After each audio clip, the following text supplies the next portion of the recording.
first voting in the 2024 presidential election in tonight's Iowa caucuses. Can you believe it? Today is finally today. And guess what? The voters there, they are dealing with blowing snow and sub-zero temperatures. Yikes. And a political contest with huge implications for Republicans, even though one candidate, as we all know, is way out in front. And that was shown in the latest Des Moines Register poll, which shows former President Donald Trump with an overwhelming lead, with Nikki Haley and Ron DeSantis fighting for a very distant second place. A new CBS News poll has Trump with an even larger lead nationally, with 69% of the projected GOP vote. But, of course, it all starts in Iowa, and our Tony is leading our coverage from indoors at the Smoky Row Coffee House in Des Moines. Good morning, Smoky Tony. Hey, good morning, guys. It is so unbelievably cold here, -16 as I woke up, but we do have a hot cup of coffee from Smoky Row. We appreciate that. And we're excited. The first actual votes of 2024, they are finally here. All it took was a full year of campaigning and more than $90 million in ads just in Iowa. So listen, I spent the last 2 weekends talking to voters here, and I got to say, people are excited, but they are also worried, they are anxious, and they are well aware that this is not a normal election. Not when the Republican frontrunner, former President Donald Trump, is campaigning on a promise of retribution, and not when most Americans say they don't want him or President Biden running once again. So the big question on people's minds here and nationally is this: can anyone else really break through tonight? I'll be talking to Ron DeSantis later in the show. But first, over the weekend, I managed to catch up with the other candidate vying for what everyone assumes is going to be second place. That's Nikki Haley. Take a look. What's your message to those voters in particular who like you enough to be VP, but right now are still stuck on Donald Trump? Well, I think, look, if you want 4 more years of chaos, that's what you're going to get. But what's more concerning is, if you look at those head-to-head polls, Trump and Biden are pretty much even. It's going to be a nail-biter of an election. We're going to be holding our breath. I don't want a President Kamala Harris. You look at those same polls, I defeat Biden by 17 points.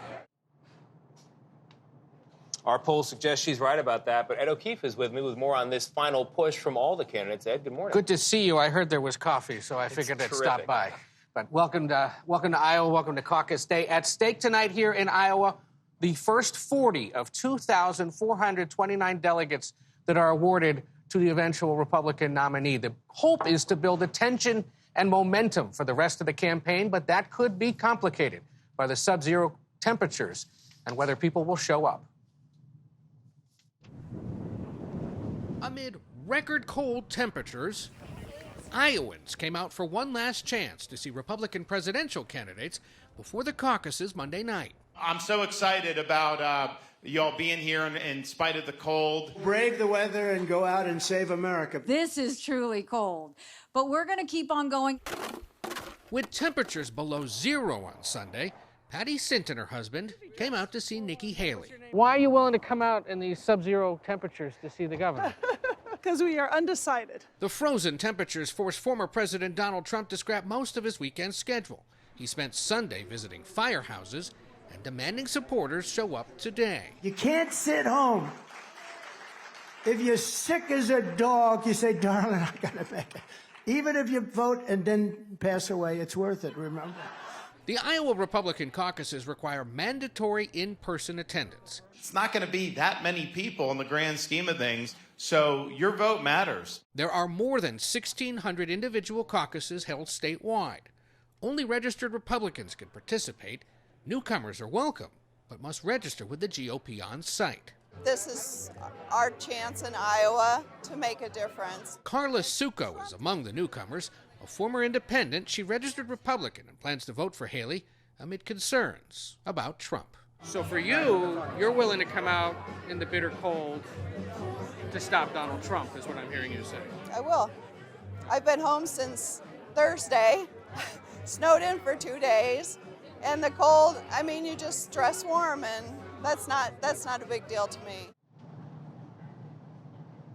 Joining us now here in Des Moines, along with Ed, is CBS News Chief Campaign and Election Correspondent Robert Costa. Both of you guys were out on the campaign trail yesterday. You've been following the closing pitches. Bob, I want to start with you. You've been covering the Trump campaign.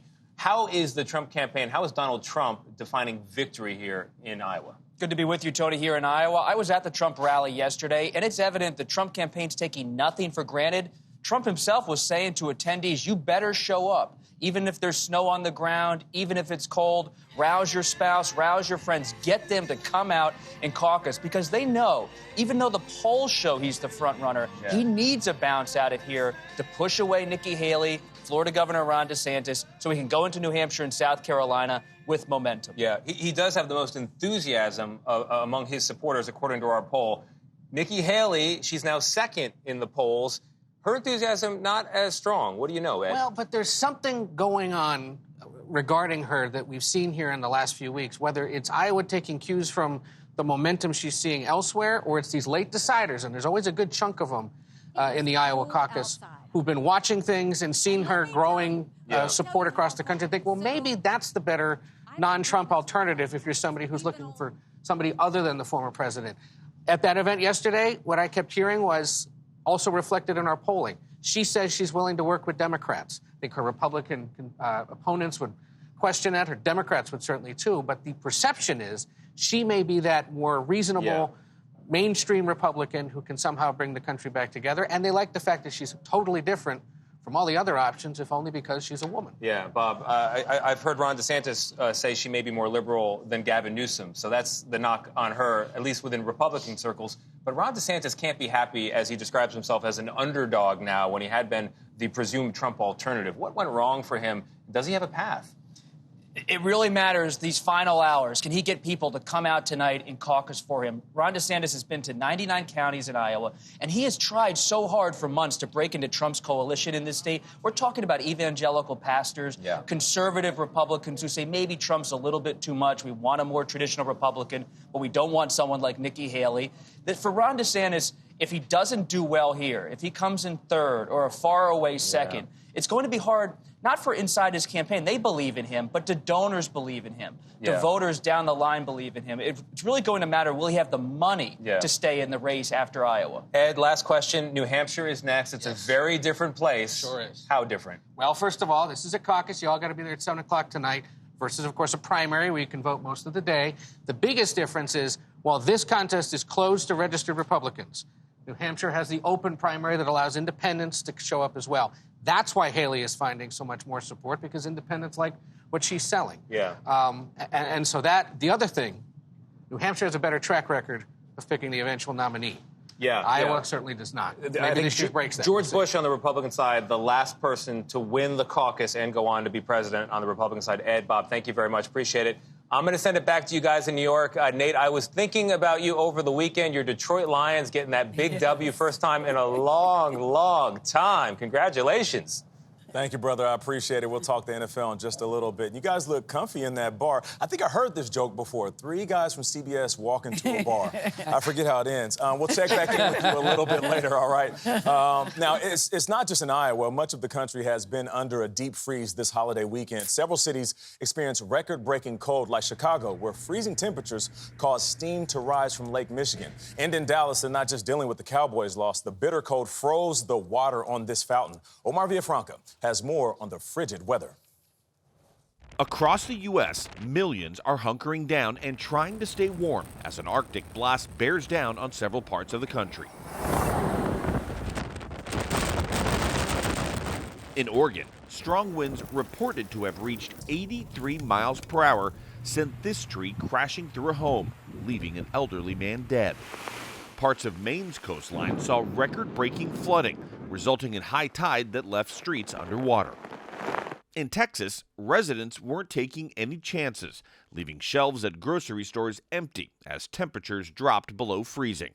A big concern is the state's power grid.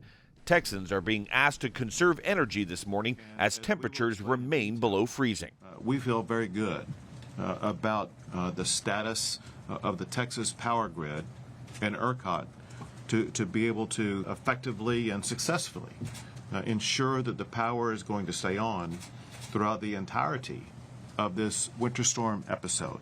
And here in Memphis, officials opened up warming centers as cold temperatures plunge into the teens.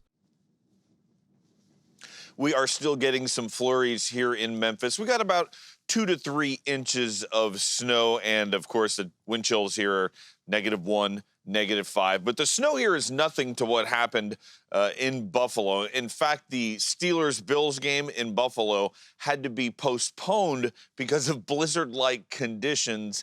But that game, NFL fans, will be played this afternoon right here on CBS. Nate? Omar, thank you. Stay warm. For more on the bitter cold and snow, let's bring in meteorologist Stephanie Abrams from our partners at the Weather Channel. Steph, good morning. Nate, good morning. The below-average temperatures will stay in place at least through Wednesday for over 200 million of us. And for voters today in Iowa, highs won't get above 0, and our wind chills could be as low as 35 below at times, which could cause frostbite on exposed skin in as little as 10 minutes. The cold air is also in the south, whereas combining with moisture, bringing snow, sleet, and freezing rain from Texas to Virginia. Remember, sleet has a beat, and freezing rain causes that layer of ice. All of this wintry weather will create very dangerous travel conditions. There will be a large swath of 3 to 5 inches of snow, some of us getting 5 to 8 inches. The system pushes into the mid-Atlantic and Northeast today into tomorrow. Most of us will see snow out of this, and it has been over 700 days since several cities have had an inch of snow in one day from a storm. We could break that streak with 1 to 3 inches from this one. Nate, behind this, yet another. It will be our 5th cross-country storm in just 2 weeks. All right, Stephanie Abrams, thank you. In Texas, the death of 3 migrants are adding more fuel to a border dispute between the state and federal officials. The Biden administration says a woman and her 2 children drowned after the state-controlled Texas National Guard blocked federal border patrol agents who believed that they could have saved the mother and her children. Texas officials say that the 3 were already dead. Another woman who was rescued says that her sister and her 2 nephews were swept away while crossing the Rio Grande. Mexican officials were seen recovering the bodies several hours later. The migrants drowned near Shelby Park in Eagle Pass, Texas, which has been used by federal officials as a processing area for the immigrants. The Texas National Guard, took control of that park last Wednesday, saying it wanted to deter illegal crossings. In the Middle East, we're now more than 100 days into the Israel-Hamas war, and there are new concerns. The conflict is widening. Over the weekend, there was a direct attack on a U.S. warship in the Red Sea, and Charlie D'Agata has the story. Good morning. U.S. military officials say that attempted missile strike was an anti-ship cruise missile fired from Houthi territory in Yemen yesterday afternoon. Now, it comes just days after that U.S.-led air and sea assault against Iranian-backed Houthi militants. It appears to be the first missile since then fired toward a U.S. warship, specifically the USS Laboon. Now, the military says the U.S. aircraft shot it down mid-air interception off the coast of Yemen. Here in Israel, coinciding with day 100 of the war, Hamas released new undated video showing 3 hostages. We should add here they're under duress, including Noah Argamani. Now, it's the first time the 26-year-old has been seen since that harrowing video when she was taken hostage by Hamas militants at the concert on that Saturday morning. Her mother is suffering from terminal cancer. She's pleaded for her release before the disease takes her life. Hamas said the fate of all 3 hostages would be revealed today. Gayle? Oh, that's a tough story. Thank you, Charlie D'Agata, reporting from Tel Aviv.